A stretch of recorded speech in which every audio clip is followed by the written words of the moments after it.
Hi friends, आज इस video में आप लोगों ने कैसे आप अपने Vivo V50e 5G में आप कैसे डबल टैप करके स्क्रीन को ऑन ऑफ कैसे कर सकते हैं। अगर आपको डबल टैप करके स्क्रीन को ऑन ऑफ करनी है तो इस वीडियो को फुल देखिएगा, मैं आपको स्टेप बाय स्टेप बताऊंगा। चलिए वीडियो को शुरू करता हूँ। नीचे तक फिलहाल अपना फोन डिस्प्ले तो स्क्रीन को ऑन ऑफ करनी है तो उसके लिए सिंपली आपको यहाँ पर सेटिंग्स फिलहाल एप्लीकेशन को ओपन कर लीजिएगा।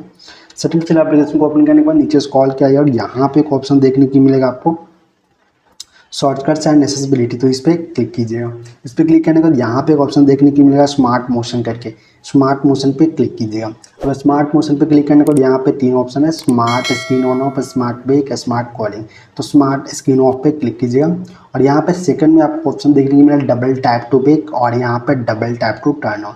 तो सिंपली दोनों को इनेबल कीजिए और यहाँ से बैक कीजिए। डबल बार टाइप करता हूँ तो जैसे डिस्प्ले ऑफ हो गया, डबल बार टाइप कीजिएगा तो डिस्प्ले ऑन हो जाए। तो इससे यहाँ पर डबल टैप कर स्क्रीन को ऑन ऑफ कर सकते हैं। अच्छी लगी वीडियोस तो वीडियोस को लाइक कर दीजिएगा और चैनल पे पहली बार चैनल को सब्सक्राइब करके नोटिफिकेशन कॉल पे जरूर कीजिएगा।